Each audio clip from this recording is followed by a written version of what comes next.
Bonjour à tous et bienvenue dans ce 7e épisode dans lequel je vais vous expliquer comment j'ai généré 9856 € en 4 trades. N'oubliez pas évidemment que la totalité des trades que je vais vous présenter dans cette vidéo, je vous les ai donnés dans mon canal Telegram. Donc si vous voulez en profiter, vous cliquez sur le lien dans la description, c'est le premier lien. Vous allez être automatiquement redirigé dans mon canal Telegram et chaque matin, je vous enverrai un signal de trading totalement gratuit que vous allez pouvoir copier-coller. Donc rejoignez-le dès maintenant pour copier le signal du jour. On va se rejoindre aujourd'hui sur l'Euro GPI, le GBP USD, le GBP GPI et le NZD CAD. On va commencer tout de suite avec l'Euro GPI. C'est un trade que j'ai fait en swing trading mais qui a été très rapide parce que je l'ai mis en fonction d'un triangle haussier. Donc je vais vous expliquer comment on fait pour identifier une figure graphique et surtout comment on rentre, comment on sort et comment on se protège avec notamment les stop loss. Donc là ici, vous le voyez peut-être pas forcément en fonction de votre niveau de connaissance et d'expérience, mais on est en face ici d'un triangle. Donc là, on est en tendance haussière, on a une impulsion, correction, etc. Et puis on recasse ici une résistance que vous voyez très bien. En cassant, on a un pullback, donc on rebondit sur la résistance qui devient support et on reprend de la consolidation. Et c'est ici que le triangle haussier va se former. Comment? Eh bien en fait, grâce à un support oblique qui est juste ici. Voilà, ça c'est mon support oblique. Et je vais également avoir une résistance oblique qui est ici. Ça peut même être une résistance horizontale. Vous le voyez en fait, ici on a eu une tentative, on a échoué, on a une tentative, on a échoué encore, une autre tentative, on échoue, etc. L'idée, je vous l'ai déjà dit dans plusieurs de mes vidéos YouTube, mais plus on va se rapprocher de la fin du triangle, plus la pression va être grosse et donc il y a des chances qu'on va casser ce triangle. Effectivement, il y a beaucoup plus de chances qu'on casse vers la fin ici lorsque l'angle se referme plutôt que on le casse quand on est en plein milieu de la figure. Donc là, je sais que plus le temps passe, plus c'est dans mon avantage justement parce que je vais pouvoir rentrer avec un bon stop loss et un take profit qui va me faire gagner potentiellement pas mal d'argent. Là, on voit que mon take profit a été 1,5% de gain, mais j'aurais pu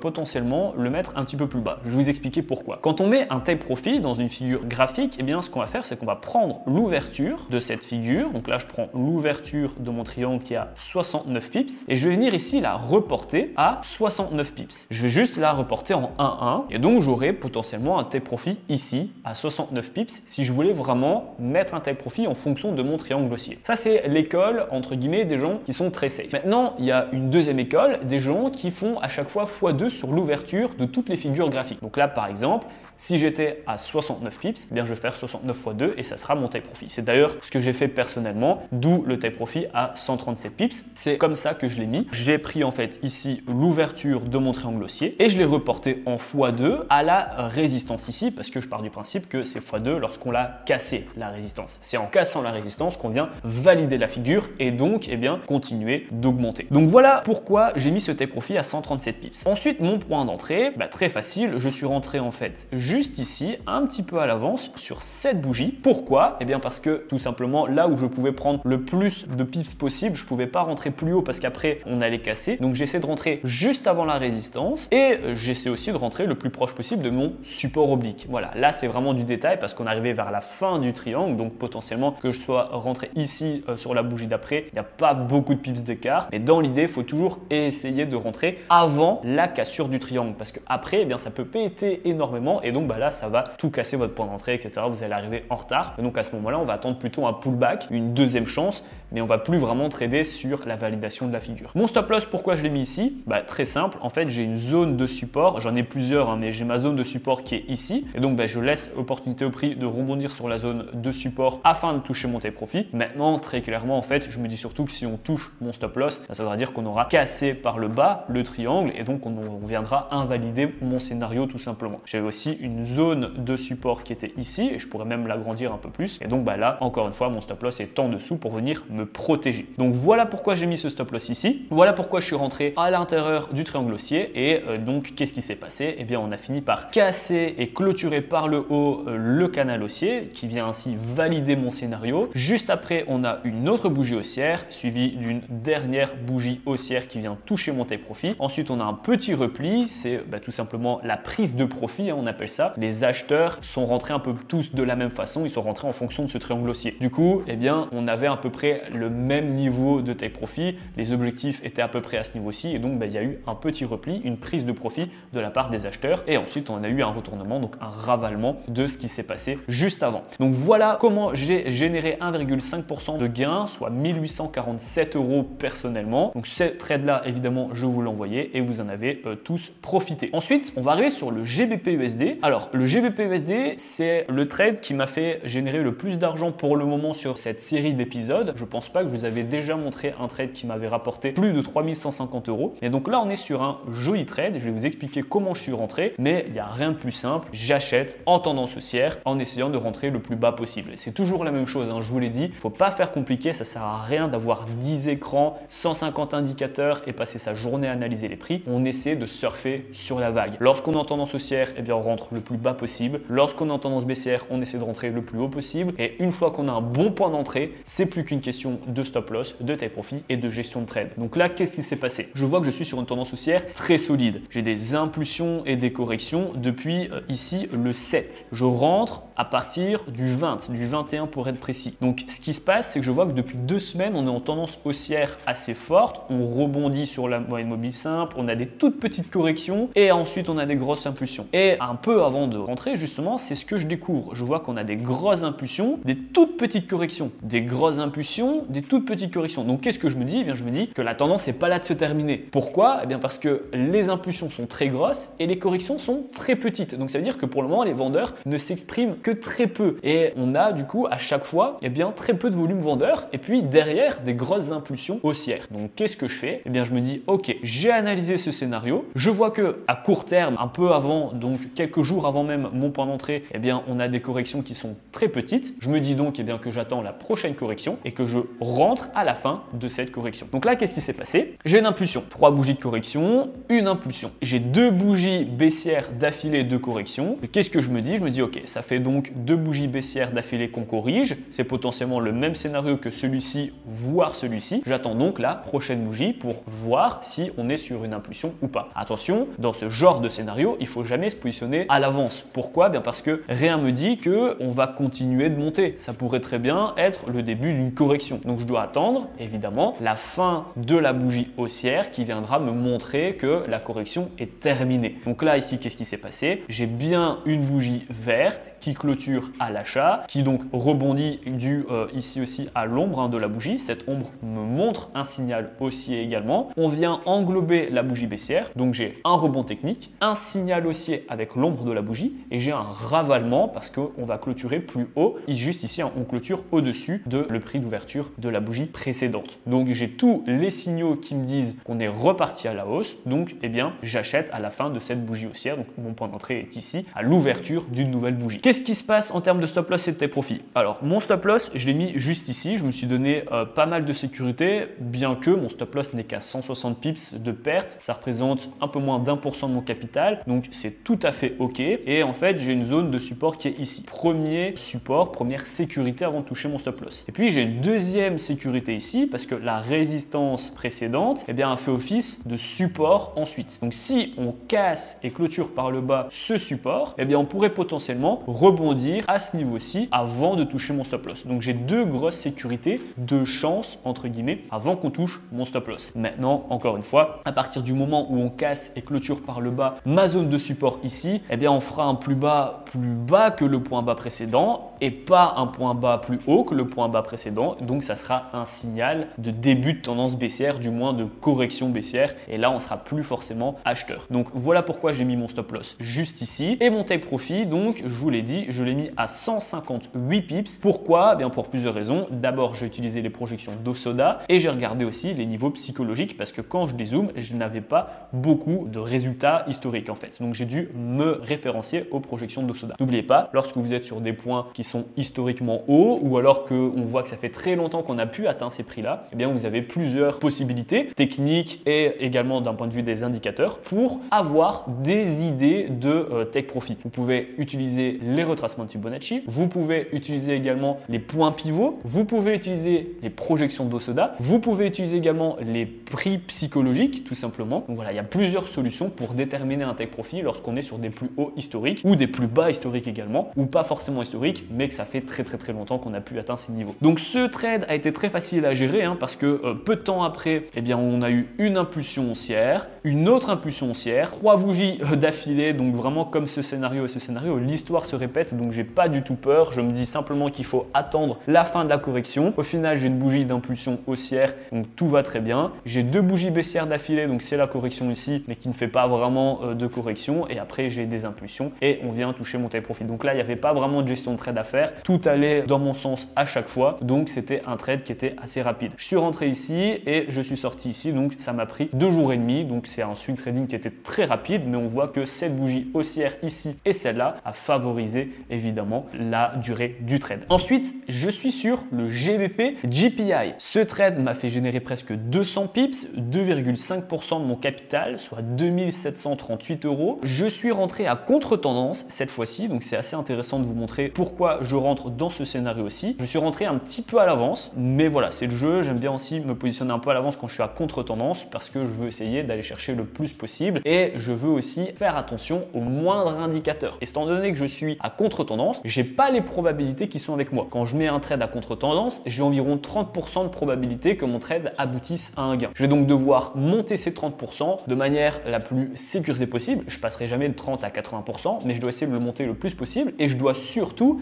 être attentif aux moindres variations du marché pour que, bien, si les prix m'indiquent que je me suis gouré, eh bien, je puisse sortir tout simplement avant qu'on touche mon stop loss. Donc là, qu'est-ce qui s'est passé? Je suis en tendance haussière actuellement. Je vois des impulsions, des corrections, etc. Des impulsions, des corrections. Donc, je pouvais tracer potentiellement un support oblique qui était ici. J'en avais un autre qui était ici. Et j'ai une résistance oblique qui est juste là. Donc, la résistance, elle a démarré ici. Voilà. Alors, elle est un petit peu cassée. Puis après, on rebondit dessus. Je pourrais même la prolonger et prendre celle-ci. Donc, on voit qu'on a une zone de support et de résistance qui est ici, ici aussi, ici et donc ici. Donc, qu'est-ce que je vais faire? Eh bien, je vais caractériser la zone. Je ne peux pas faire une zone comme celle-ci en oblique, mais donc je vais mettre plus ou moins comme ça. Ainsi, vous allez comprendre ce que je veux dire. Je vais caractériser cette zone de résistance ici, ici et ici. Et qu'est-ce que je vais faire? Eh bien, je vais essayer de rentrer le plus haut possible dans cette zone de résistance à la vente. Pourquoi? Eh bien, parce qu'on sera en surachat, on sera éloigné très fortement de la moyenne mobile simple et donc on devrait potentiellement corriger le travail des acheteurs pour revenir sur des prix plus normales, plus neutres entre guillemets, et on va aussi également vouloir se rapprocher de la moyenne mobile simple. Donc qu'est-ce que je vais faire? Eh bien, je vais attendre qu'on rentre dans cette zone et je place ma vente. Qu'est-ce qui s'est passé? Là, j'ai mon rebond que j'ai en fait tracé en fonction de ce travail juste là. Donc premier point, deuxième point, je vois que je peux tracer un support oblique, je le fais. J'attends qu'on ait un nouveau contact. J'ai un nouveau contact qui est ici. J'attends donc de voir l'impact que ça va faire. Il fait ça et donc je me dis ok, c'est super. Je vais rentrer dans cette zone de résistance et j'ai plus qu'à placer mon stop loss et mon take profit. Stop loss, c'est très facile. Une fois que je vous ai montré justement cette zone de résistance qui est assez grosse et qui est très puissante parce qu'on voit que pour le coup le travail est assez fort. On est rentré ici, au final on a corrigé très fortement. On est rentré ici, on a recorrigé assez fortement. Et puis là je me dis dès qu'on rentre, on va normalement devoir corriger pas mal. Donc qu'est-ce qui caractérise cette correction? Eh bien c'est la puissance de la zone de résistance. Donc en mettant un stop loss juste ici, au-dessus de ma zone de résistance,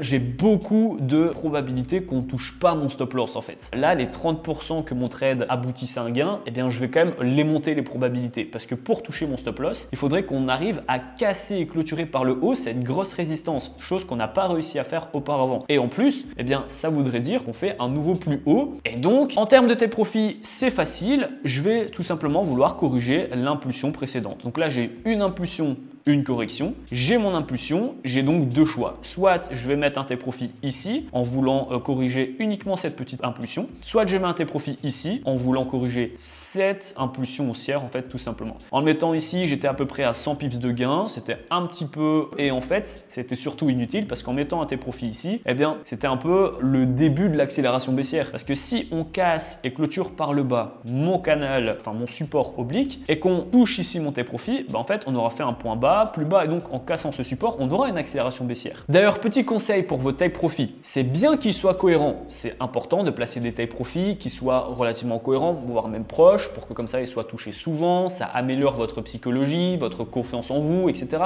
C'est très bien. Maintenant, il faut mettre aussi des take profit de manière à ce que si on touche votre take profit, eh bien ça marque la fin de votre trade. Donc si vous étiez en achat et qu'on touche votre take profit, c'est censé montrer la fin de l'achat et donc potentiellement une correction derrière. Pareil ici pour la vente. Là, si j'avais un take profit ici, c'était cohérent parce que je pouvais l'atteindre sans aucun problème, mais ça ne montrait pas forcément la fin de ma vente, de ma correction, parce que j'étais qu'à la moitié. Donc là, c'est pour ça que je ne l'ai pas mis en fonction de ce point-ci, mais je l'ai mis en fonction de ce point-ci. Le début de l'impulsion qui était quand même très grosse. Donc je suis rentré ici, en fait, tout simplement, à la fin de la bougie H4 qui rentre dans la zone de résistance. Je mets mon stop loss juste au-dessus de la zone de résistance et je mets mon take profit à la base de l'impulsion à 200 pips. Au final, en gestion de trade, rien de plus simple parce que qui dit zone de résistance dit correction comme on l'a fait à chaque fois. L'histoire s'est répétée. On a ici cassé et clôturé par le bas le support oblique, donc on a eu une accélération baissière. On a cassé également et clôturé par le bas mon support qui a fait office de rebond ici et qui avait fait office de résistance juste ici.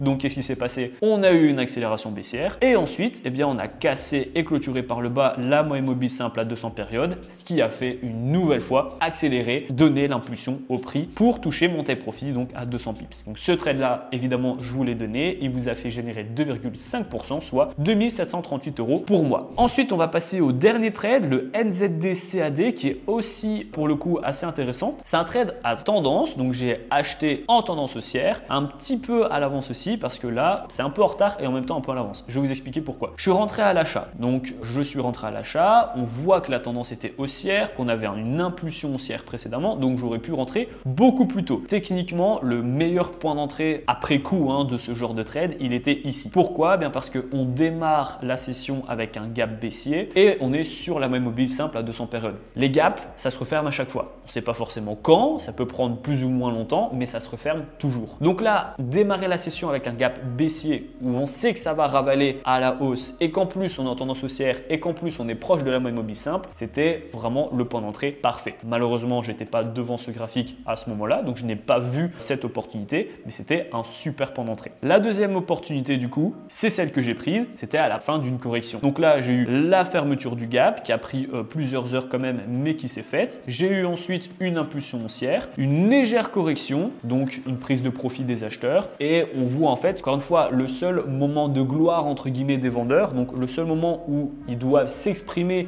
et montrer de la force, eh bien ils ne le font pas. On voit qu'il y a très peu de bougies baissières, il y a très peu de volatilité, donc techniquement on voit vraiment que les vendeurs ne sont pas vraiment là. Donc qu'est-ce que je vois? Eh bien, je me dis ok, c'était aux vendeurs de parler, ils ont très peu parlé au final, donc ça veut dire qu'il y a encore beaucoup de puissance acheteur, il y a encore beaucoup d'acheteurs derrière, je vais donc me positionner à l'achat. Je me positionne donc juste ici. Pourquoi je me suis positionné un peu en retard? Bien, en fonction de ce point-là, mais je me suis aussi un peu positionné à l'avance parce que j'ai pas attendu qu'on casse et clôture par le haut ma zone de résistance, qui est juste ici en fait. Voilà, ça c'est ma zone de résistance. On voit ici qu'on avait une correction et moi je rentre sur cette bougie-ci, donc bien avant la cassure et clôture par le haut de cette résistance. Pourquoi je suis rentré aussitôt? Eh bien parce que la correction s'est faite avant. Je pouvais pas me permettre d'attendre plus longtemps, sinon j'allais avoir un manque à gagner. Donc je suis surtout rentré après la correction en voyant que les vendeurs du coup ont très peu parlé et sont très peu présents. Qu'est-ce qui s'est passé du coup après mon point d'entrée? Eh bien on a eu une impulsion qui vient du coup casser la résistance. Mon stop loss de toute façon était très bien protégé parce que il était en dessous de la moyenne mobile simple à 200 périodes. Il était aussi en dessous de cette zone de résistance qui était très importante. On voit ici résistance, résistance, résistance, résistance. Donc là, ça faisait un gros support. Donc si on touchait mon stop loss, on aurait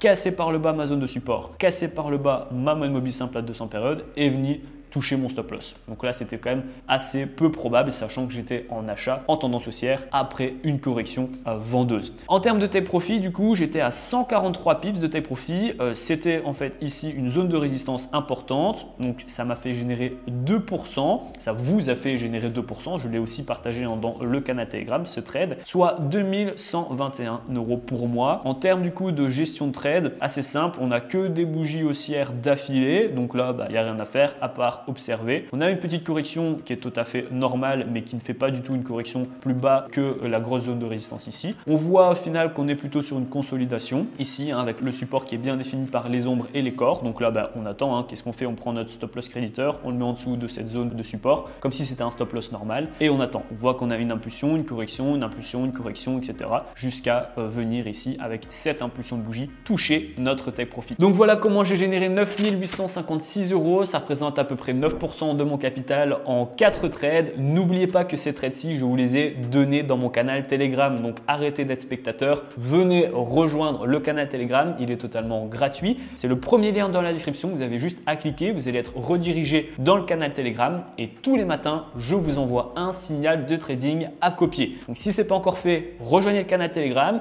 et vous allez pouvoir dès aujourd'hui copier le signal du jour. J'espère que la vidéo vous a plu, j'attends votre retour dans l'espace commentaire et je vous dis à très bientôt pour le prochain épisode de cette série.